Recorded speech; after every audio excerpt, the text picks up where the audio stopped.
పరిపాలన మారింది. దేశంలో రాష్ట్రంలో కొత్త ప్రభుత్వాలు కొలువు తీరినాయి. అయినా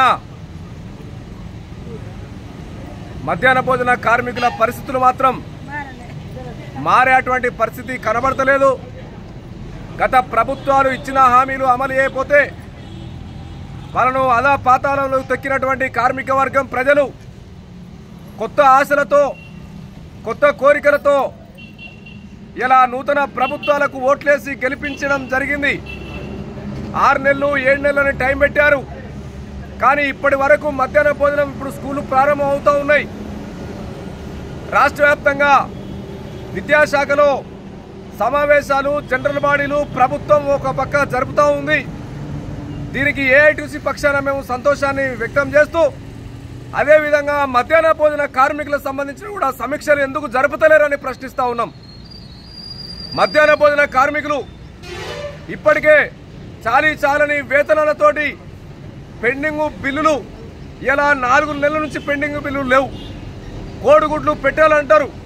కానీ ఆ కోడిగుడ్లకు సంబంధించినటువంటి నిత్యావసర వస్తువుల ధరలు ఆకాశాన్ని అంటుతున్నటువంటి తరుణంలో ఒక పక్కన అంగన్వాడీ కేంద్రాలకు అన్ని ప్రభుత్వమే ఉచితంగా ఇలా ట్రాన్స్పోర్ట్తో సహా సరఫరా చేస్తూ ఉంటే మధ్యాహ్న భోజన కార్మికులకు మాత్రం వివక్షత చూపుతూ ప్రతి విషయంలో ఆ కార్మికులే కొనుగోలు చేసి పెట్టాలి.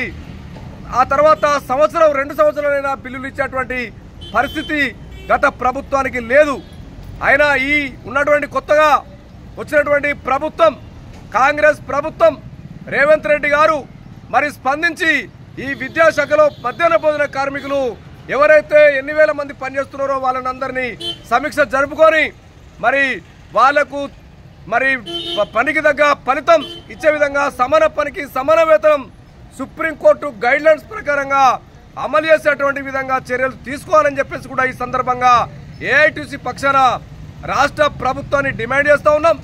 అదేవిధంగా 4 నెలల నుంచి రావాల్సినటువంటి పెండింగ్ బిల్లులు సత్వరమే మరి విడుదల చేసి మరి ఏదైతే మహిళా సంఘాలకు ఇలా మధ్యాహ్న భోజన వంట పర్యవేక్షణ అప్పచెప్తాం అనేటువంటి ఆలోచన ఏదైతే ఉందో మాకు అభ్యంతరం లేదు.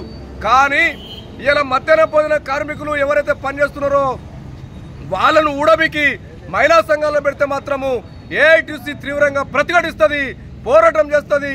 మధ్యాహ్న భోజన కార్మికుల ఉద్యోగ భద్రత కోసం ఐక్యంగా మరో పోరాటం పెద్ద ఎత్తున ఈ రాష్ట్ర వ్యాప్తంగా జరిగి తీరుతుందని చెప్పేసి కూడా ఈ సందర్భంగా ప్రభుత్వాన్ని హెచ్చరిక చేస్తా ఉన్నాం.